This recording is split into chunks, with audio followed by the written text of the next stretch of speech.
Salam saudara yang dikasihi Tuhan. Mari kita berdoa sebelum merenungkan firman Tuhan. Allah Bapa di surga, Bapa yang mengasihi dan pelihara kehidupan kami, sehingga berlangsung dengan baik dan indah sampai saat ini.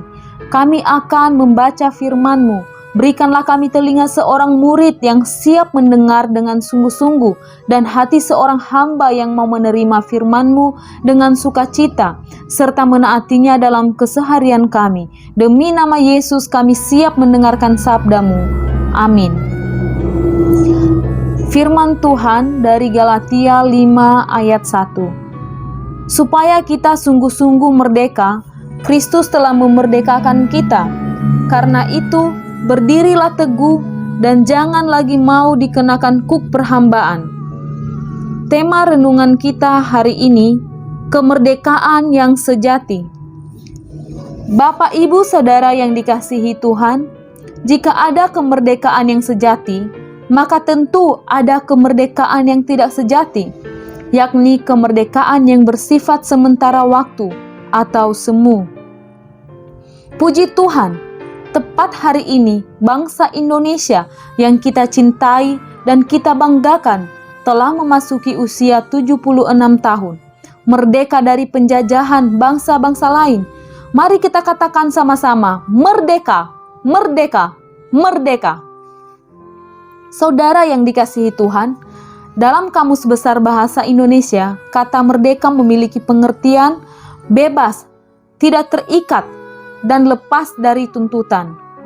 Maka sesungguhnya kemerdekaan adalah sesuatu yang sangat berharga yang mesti kita syukuri, sebab banyak orang, banyak pahlawan yang rela mati demi kemerdekaan bangsanya.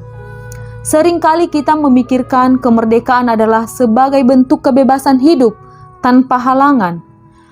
Bebas untuk mengekspresikan keinginan kita, bebas untuk menyalurkan aspirasi kita. Namun pada hari ini, Alkitab mengajarkan kita bagaimana hidup dalam kemerdekaan yang sejati, yang sesungguhnya dikehendaki oleh Allah. Pertama, kemerdekaan sejati hanya ada di dalam Kristus.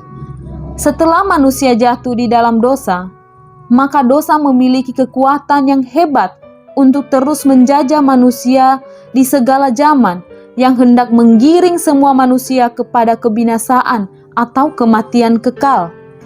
Itulah sebabnya Rasul Paulus dengan tegas mengingatkan jemaat Galatia, bahkan kita sebagai orang percaya, dalam Galatia 5 ayat 1a, bahwa supaya kita sungguh-sungguh merdeka, Kristus telah memerdekakan kita. Memang benar bahwa dosa memiliki kuasa yang besar untuk menjajah semua manusia. Tapi melalui pengorbanan Kristus, kematian dan kebangkitannya, kuasa dosa, iblis, dan sengat maut telah dikalahkan dengan sempurna satu kali untuk selamanya.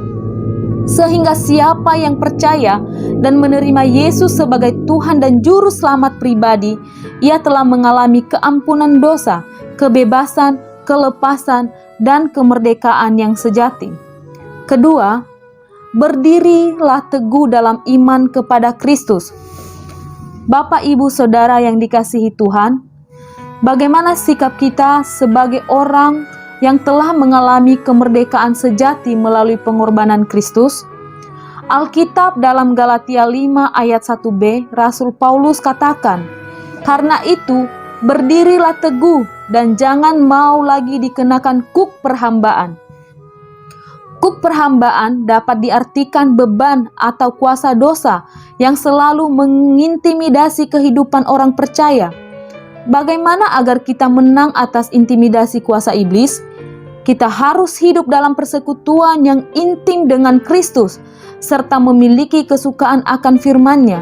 Sebab hanya melalui firman Tuhan, seseorang dapat menjaga kelakuannya bersih di hadapan Tuhan. Artinya, ia memiliki kekuatan untuk tidak terpengaruh dengan tawaran iblis yang membawa kepada keberdosaan. Inilah yang disebut dengan bertumbuh di dalam Kristus, menjadi serupa Kristus untuk memuliakan Tuhan dan menjadi berkat bagi banyak orang melalui kesaksian hidup kita. baik melalui perbuatan kasih dan perkataan firman atau bersaksi tentang kasih Tuhan kepada sesama, agar mereka juga beroleh kemerdekaan sejati di dalam Kristus. Tidak ada kemerdekaan sejati tanpa pengorbanan yang tulus dan sempurna dari Tuhan Yesus Kristus. Maka sebagai orang percaya, hiduplah dalam ucapan syukur, sekalipun kita masih dijajah oleh pandemi COVID-19. Percayalah bahwa kita sudah mengalami kemenangan atas kuasa dosa, iblis, dan maut.